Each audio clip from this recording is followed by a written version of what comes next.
Hello everyone, welcome to a new video. So ഇന്നത്തെ വീഡിയോയിൽ ഞാനിവിടെ കുറച്ച് സെൻറ്റൻസസ് കൊടുത്തിട്ടുണ്ട്. ഇതൊക്കെ നമുക്ക് എങ്ങനെ ഇംഗ്ലീഷിലാക്കാം എന്നുള്ളത് പഠിക്കാം. അപ്പോൾ ഫസ്റ്റ് തന്നെ നിങ്ങൾക്ക് കാണാം, ഞാൻ പോകണം. ഇങ്ങനെ നമ്മൾ പറയാറില്ലേ, നീ അത് എഴുതണം, ഞാൻ നാളെ വരണം, ഞാൻ പ്രോജക്റ്റ് സബ്മിറ്റ് ചെയ്യണം എന്നൊക്കെ പറയാറില്ലേ. ഇങ്ങനെ വരണം, പോകണം, ചെയ്യണം എന്നൊക്കെ പറയാനായിട്ട് നമ്മൾ ഉപയോഗിക്കുന്നത് ഷുഡ് ആണ്. ഓക്കെ, ഐ ഷുഡ് എന്ന് വെച്ചാൽ തന്നെ ഞാൻ ചെയ്യണം.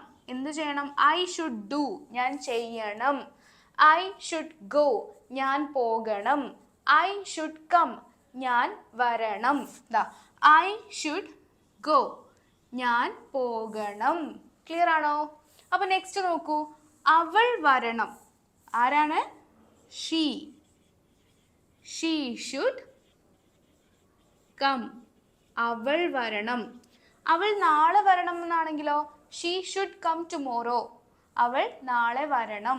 ഓക്കെ, അവർ എന്തിനു പോകണം? ഇത് നിങ്ങൾ ശ്രദ്ധിച്ചോ, എന്തിനു പോകണം? അവിടെയും പോകണം എന്നാണല്ലേ. എന്തിന്? വൈ. വൈ ഷുഡ് അവർ, they. Why should they go? അവർ എന്തിനു പോകണം? Why should they go? അവർ എങ്ങനെ പോകണം? How should they go? Clear ആണോ? നെക്സ്റ്റ് വൺ, അവൾ വരേണ്ട. അവൾ വരണ്ട എന്ന് നമ്മൾ പറയില്ല, അവൾ വരണം എന്ന് പറയാൻ ഷീ ഷുഡ് കം. അവൾ വരണ്ട എന്ന് പറയാനോ? അപ്പൊ സിമ്പിൾ ആണ്, അവൾ വരണം എന്ന് പറയാൻ ഷീ ഷുഡ് കം. അപ്പൊ വേണ്ട എന്നാണ്. വേണ്ട എന്ന് പറയാൻ നമുക്ക് ഇംഗ്ലീഷിൽ നോട്ട് വേണം. വരണ്ട എങ്ങനെ പറയാം? ഷുഡ് നോട്ട് എന്ന് ആഡ് ചെയ്താൽ മതി കേട്ടോ. She should not come. Should not എന്നുള്ളതിന് ഷോർട്ട് ആക്കിയിട്ട് നമുക്കിങ്ങനെ ഷുഡിൻറ്റ് എന്ന് എഴുതാം. ഷുഡ് നോട്ട് എന്ന് തന്നെയാണ് അർത്ഥം കേട്ടോ. She shouldn't come. അവള് വരരുത്, വരണ്ട എന്നുള്ള അർത്ഥത്തിലാണ് ഷീ ഷുഡിൻ കം. ക്ലിയർ ആണോ? നെക്സ്റ്റ് നോക്കൂ, നീ എഴുതേണ്ട. നീ എഴുതരുത് എങ്ങനെ പറയാം? You shouldn't write. You shouldn't write. നീ എഴുതേണ്ട.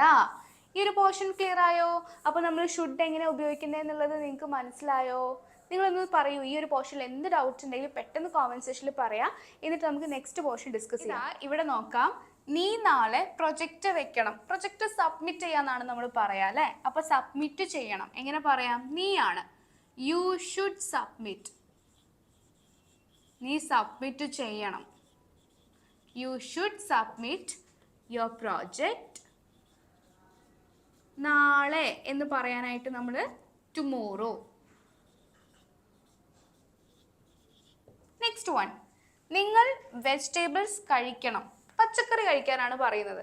നിങ്ങൾ, അപ്പം നിങ്ങളിപ്പോൾ ഓൾറെഡി എഴുതിയിട്ടുണ്ടാവും you should eat. You should eat, നീ കഴിക്കണം വെജിറ്റബിൾസ്. ഇംഗ്ലീഷിൽ നമുക്ക് നീ എന്ന് പറയാനും നിങ്ങൾ എന്ന് പറയാനും യു തന്നെയാണ് ഉള്ളത് അല്ലേ. നീ നന്നായി പഠിക്കണം എങ്ങനെ പറയും? You should study. നീ പഠിക്കണം. U should study. നന്നായി എങ്ങനെ പറയാം? നന്നായി എന്ന് പറയാനായിട്ട് നമ്മൾ വെൽ എന്നാണ് യൂസ് ചെയ്യുന്നത്. You should study well. നീ പണം സേവ് ചെയ്യണം എങ്ങനെ പറയും? You should save money. നമുക്ക് നോക്കാം, നീ നാളെ പ്രൊജക്റ്റ് സബ്മിറ്റ് ചെയ്യണം. You should submit your project tomorrow.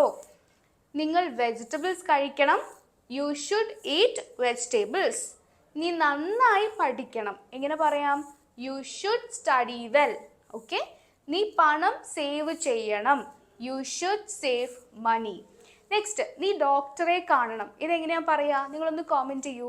നീ ഡോക്ടറെ കാണണം. ഇത് പറയാനായിട്ട് യു ഷുഡ്, ഡോക്ടറിനെ ആവുമ്പോൾ നമ്മൾ കൺസൾട്ട് ചെയ്യാന്നാണ് പറയാറുള്ളത് അല്ലേ. You should consult a doctor.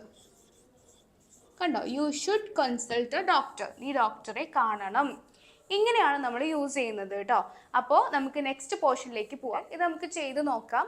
നീ വിളിക്കണം എന്ന് പറയാൻ ഇപ്പം എല്ലാവർക്കും അറിയാം. നമ്മൾ എന്താ യൂസ് ചെയ്യുന്നത്? നീ വിളിക്കണം. You should call. നീ വിളിക്കണം. നെക്സ്റ്റ് വൺ, നീ വിളിക്കണ്ട. വേണ്ട എന്നാണ് പറയുന്നത് അല്ലേ? അപ്പോൾ യു ഷുഡൻറ്റ്. നീ ചെയ്യണ്ട. You shouldn't. ഷുഡ് നോട്ടിൻ്റെ ഷോർട്ട് ഫോം ആണ് കേട്ടോ. You shouldn't call. നീ വിളിക്കണ്ട. നെക്സ്റ്റ് വൺ ഒരു ക്വസ്റ്റ്യൻ ആണ്. നീ വിളിക്കണോ? നോ എന്ന് വെച്ചിട്ടുള്ള ക്വസ്റ്റ്യൻ ആണല്ലേ. അപ്പോൾ നീ വിളിക്കണം എന്ന് പറയാൻ യു ഷുഡ് കോൾ. അപ്പം നീ വിളിക്കണോ എന്ന് ചോദിക്കുമ്പോഴോ ക്വസ്റ്റ്യൻ ആയതുകൊണ്ട് നമ്മൾ ഷുഡ് ആദ്യം ഇട്ടു. Should you call? നീ വിളിക്കണോ? Should I come? ഞാൻ വരണോ? Should I go? ഞാൻ പോകണോ? Should I submit? ഞാൻ സബ്മിറ്റ് ചെയ്യണോ? Should I write a letter to you? ഞാൻ നിനക്കൊരു കത്ത് എഴുതണോ? അപ്പം ഇങ്ങനെ ക്വസ്റ്റ്യൻ ചോദിക്കാൻ വേണ്ടിയിട്ട് നമ്മൾ ഷുഡ് എന്നുള്ളത് ആദ്യത്തിൽ ഉപയോഗിച്ചു. നെക്സ്റ്റ് ക്വസ്റ്റ്യൻ നോക്കാം. നീ വിളിക്കേണ്ടേ? നീ വിളിക്കണോ എന്ന് ചോദിക്കാൻ ഷുഡ് യു കോൾ. നെക്സ്റ്റ് നീ വിളിക്കേണ്ടേ എന്നാണ് നമ്മൾ ചോദിക്കുന്നത്. നമുക്കറിയാം നീ വിളിക്കേണ്ട എന്ന് പറയാൻ ഷുഡൻറ്റ് ആണ് നമ്മൾ യൂസ് ചെയ്യുന്നത് അല്ലേ. നീ വിളിക്കേണ്ട എന്ന് പറയാൻ യു ഷുഡൻറ്റ് കോൾ. അപ്പം നീ വിളിക്കേണ്ടേ എന്ന് ക്വസ്റ്റ്യൻ ആവുന്ന സമയത്ത് നമ്മൾ ഷുഡൻറ്റ് ആദ്യം എഴുതണം. Shouldn't you call? നീ വിളിക്കേണ്ടേ? Should I come? ഞാൻ വരണോ? Shouldn't I come? ഞാൻ വരണ്ടേ? ഇങ്ങനെ നമ്മൾ ചോദിക്കാറുണ്ട്. നമ്മൾ അത്യാവശ്യമായിട്ട് നമ്മൾ ആവശ്യമുള്ളൊരു സ്ഥലമാണ്, പക്ഷേ ഓപ്പോസിറ്റ് നിൽക്കുന്ന ആൾ വിളിച്ചിട്ട് പറയണ ആവശ്യമൊക്കെ തീർന്നു എന്ന്. അപ്പോൾ നമ്മൾ ചോദിക്കും ഞാൻ വരണ്ടേ? അപ്പോൾ നമ്മളിങ്ങനെ ചോദിക്കുക ഷുഡൻറ്റ് ഐ കം? ഞാൻ വരണോ എന്ന് ചോദിക്കണമായിരുന്നെങ്കിൽ should I come. Shouldn't I dance? ഞാൻ ഡാൻസ് ചെയ്യണ്ടേ? You should dance. നീ ഡാൻസ് ചെയ്യണം. You should say the answer. നീ ഉത്തരം പറയണം.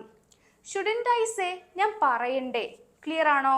എന്തെങ്കിലും കൺഫ്യൂഷൻസ് ഉണ്ടോ? നിങ്ങൾക്ക് എന്തെങ്കിലും ബുദ്ധിമുട്ടുണ്ടെങ്കിൽ നിങ്ങൾ കോമൻറ്റ് സെക്ഷനിൽ പറയാം. നമ്മൾ നെക്സ്റ്റ് ഡേ അല്ലെങ്കിൽ ഇന്നത്തെ ലൈവ് ക്ലാസ്സിൽ നമ്മളത് ഡിസ്കസ് ചെയ്യുന്നതായിരിക്കും കേട്ടോ. അപ്പോൾ ക്ലിയർ ആണോ? ആ പോർഷൻ ക്ലിയർ ആയവർ ഇതൊന്ന് ചെയ്ത് നോക്കൂ. നീ സോറി പറയണം. U should say. U should say sorry. നീ സോറി പറയണം. U should say sorry. Clear? നിങ്ങൾ ടി വി കാണരുത് അല്ലെങ്കിൽ നിങ്ങൾ ടി വി കാണണ്ട എന്നൊക്കെ പറയാൻ യു വേണ്ട എന്നാണല്ലേ. അപ്പം നമ്മൾ ഷുഡിൻറ്റ് എന്ന് യൂസ് ചെയ്യും. You shouldn't watch T V. Okay. നമ്മൾ വെള്ളം കുടിക്കണോ? ക്വസ്റ്റ്യൻ ആയതുകൊണ്ട് ഷുഡ് വി ഡ്രിങ്ക്? നമ്മൾ കുടിക്കണോ? വി ഷുഡ് ഡ്രിങ്ക് എന്ന് വെച്ചാൽ നമ്മൾ കുടിക്കണം. Should we drink water? നമ്മൾ വെള്ളം കുടിക്കണോ? നെക്സ്റ്റ് വൺ നോക്കൂ. ഞാൻ തക്കാളി വാങ്ങേണ്ടേ? എങ്ങനെ പറയാം? ഞാൻ തക്കാളി വാങ്ങേണ്ട എന്ന് പറയാൻ ഐ ഷുഡിൻറ്റ് എന്ന് യൂസ് ചെയ്യായിരുന്നു. ഷുഡിൻറ്റ് ഐ വേണ്ടേ? തക്കാളി വാങ്ങേണ്ടേ എന്നാണ് ചോദിക്കുന്നത്. Shouldn't I buy tomatoes? Clear ആണോ? Is it clear everyone? അപ്പോൾ നമ്മൾ ഷുഡ് എന്നുള്ളത് യൂസ് ചെയ്യാൻ പഠിച്ചു. സോ നമുക്ക് ബാക്കി കാണാം. ചെയ്യണം എന്ന് പറയാനായിട്ട് നമ്മൾ ഷുഡ് ഡു എന്ന് പറയും. ഷുഡ് ഉപയോഗിക്കും എന്ന് പഠിച്ചു. ഇനി ചെയ്യണമായിരുന്നു എന്ന് പറയാനാണ് നമ്മൾ ഷുഡ് ഹാവ് എന്ന് യൂസ് ചെയ്യുന്നത് കേട്ടോ. ഷുഡ് ഹാവ് എന്ന് വെച്ചാൽ നമ്മൾ അങ്ങനെ പറയണമായിരുന്നു, പോകണമായിരുന്നു എന്നൊക്കെ നമ്മൾ പിന്നീട് ചിന്തിക്കില്ലേ. ആ സമയത്ത് നമ്മളിതൊന്നും ചെയ്തില്ല, പക്ഷെ പിന്നീട് നമ്മൾ വിചാരിക്കും, നമ്മളൊരു റിഗ്രറ്റോട് കൂടിയിട്ട്, ഒരു പശ്ചാത്താപത്തോട് കൂടിയിട്ട് നമ്മൾ ഖേദം പ്രകടിപ്പിക്കില്ലേ. പക്ഷെ ഞാൻ അന്നത് ചെയ്യണമായിരുന്നു, ഞാൻ അവിടെ പോകണമായിരുന്നു, ഞാനത് പറയണമായിരുന്നു എന്നൊക്കെ പറയില്ലേ. അതിന് വേണ്ടിയിട്ടാണ് നമ്മൾ ഷുഡ് ഹാവ് യൂസ് ചെയ്യുന്നത്. അപ്പോൾ ഷുഡ് ഹാവിൻ്റെ കൂടെ നമ്മൾ V3 ആണ് ഉപയോഗിക്കുക. അപ്പോൾ ചെയ്യണമായിരുന്നു, ഷുഡ് ഹാവ് ഡൺ. എന്തുകൊണ്ടാ? ഡു എന്ന വേർബിൻ്റെ V3 ഡൺ ആണ്. Do, did, done. കണ്ടോ? അവൾ പോകണമായിരുന്നു. എങ്ങനെ പറയാം? അവൾ, ഷീ പോകണമായിരുന്നു, പക്ഷെ അവൾ പോയില്ല കേട്ടോ. കുറേ കഴിഞ്ഞിട്ടാണ് നമ്മൾ പറയുന്നത് അവളന്ന് പോകണമായിരുന്നു. ഷീ ഷുഡ് ഹാവ് ഗോ എന്നാണോ എഴുതണ്ടേ? ഗോൺ എന്നാണ് എഴുതണ്ടേ അല്ലേ? കാരണം V3 ഗോൺ ആണ്. Go, went, gone. ഇനിയല്ലേ V3 വരിക. നീ അവനെ സന്ദർശിക്കണമായിരുന്നു. എങ്ങനെ പറയും? You should have. നീ ചെയ്യണമായിരുന്നു. You should have visited. അവനെ, him. ഇവിടെ V3 ആണ് കേട്ടോ നമ്മൾ ഉപയോഗിച്ചത്. Visit, visited. V2 വിസിറ്റഡ് ആണ്, ഇതിൻ്റെ V3യും വിസിറ്റഡ് ആണ്. ഈ V2യിൽ ED വരുന്നതിൻ്റെയൊക്കെ V3യും സെയിം ആവാനാണ് കേട്ടോ ചാൻസ് ഉള്ളത്. So you should have visited him. നീ അവനെ സന്ദർശിക്കണമായിരുന്നു. ഇനി ഇത് ശ്രദ്ധിക്കൂ, നീ എന്നെ വിളിക്കണമായിരുന്നു എന്നാണെങ്കിൽ you should have called me എന്ന് പറയാം. നീ എന്നെ വിളിക്കരുതായിരുന്നു, അരുത് അല്ലേ? അപ്പം എങ്ങനെയാ ചേർക്കുക? You shouldn't have called me. Okay, അപ്പോൾ ശ്രദ്ധിക്കുക, നമ്മൾ ചെയ്യണം എന്ന് പറയാൻ ഷുഡ് ഡു, ചെയ്യണമായിരുന്നു എന്ന് പറയാനായിട്ട് ഷുഡ് ഹാവ് ഡൺ. അവൾ പോകണമായിരുന്നു, ഷീ ഷുഡ് ഹാവ് ഗോൺ. നമ്മൾ V3 ഉപയോഗിച്ചു. നീ അവനെ സന്ദർശിക്കണമായിരുന്നു, you should have visited him. Okay, അവിടെ നമ്മൾ V3 ഉപയോഗിച്ചു കേട്ടോ. നീ എന്നെ വിളിക്കരുതായിരുന്നു, അരുത് എന്ന് പറയാൻ നമ്മൾ ഷുഡൻറ്റ് ഹാവ് പ്ലസ് V3 ആണ് ഉപയോഗിച്ചത്. നീ എന്നോട് സംസാരിക്കരുതായിരുന്നു, ഇതെങ്ങനെ പറയും? നോക്കാം. You shouldn't have. നീ ചെയ്തിട്ടുണ്ടാവരുത് അല്ലേ, ചെയ്യരുതായിരുന്നു. You shouldn't have talked to me. Clear ആണോ? നമ്മൾ ഇന്ന് പഠിച്ച പോർഷൻസ് എല്ലാവർക്കും ക്ലിയർ ആണോ? അപ്പോൾ നമ്മൾ ഇത്രയും കാര്യങ്ങളാണ് ഇന്ന് പഠിച്ചത്. ചെയ്യണം ഷുഡ് ഡു, ചെയ്യേണ്ട ഷുഡൻറ്റ് ഡു, ചെയ്യണമായിരുന്നു ഷുഡ് ഹാവ് ഡൺ, ചെയ്യരുതായിരുന്നു ഷുഡൻറ്റ് ഹാവ് ഡൺ. ഇത് ക്ലിയർ ആണല്ലോ. അപ്പോൾ ഞാൻ ഈ വീഡിയോൻ്റെ അവസാനത്തിൽ നിങ്ങൾക്ക് വേണ്ടിയിട്ടൊരു കുറച്ച് ക്വസ്റ്റ്യൻസ് കൊടുക്കാം. അപ്പോൾ അത് നിങ്ങൾ സോൾവ് ചെയ്യാനായിട്ട് മറക്കരുത്. ആൻഡ് നിങ്ങൾ ഈ സോൾവ് ചെയ്ത ആൻസേഴ്സ് കറക്റ്റ് ആണോ നോക്കാൻ നിങ്ങൾക്ക് നെക്സ്റ്റ് ഡേ വന്നിട്ട് യൂട്യൂബ് ചെക്ക് ചെയ്യാം. ഞാനപ്പോൾ കോമൻസിൽ പിൻ ചെയ്ത് വെക്കാം കേട്ടോ. So thank you so much every one for watching. നിങ്ങൾക്ക് ഇഷ്ടപ്പെട്ടാൽ please do like this channel and നിങ്ങൾക്ക് ഇത് യൂസ്ഫുൾ ആവുമെന്ന് തോന്നുന്ന ഒരാൾക്ക് വേണ്ടിയിട്ട് ഷെയർ ചെയ്ത് കൊടുക്കുക. Thank you so much.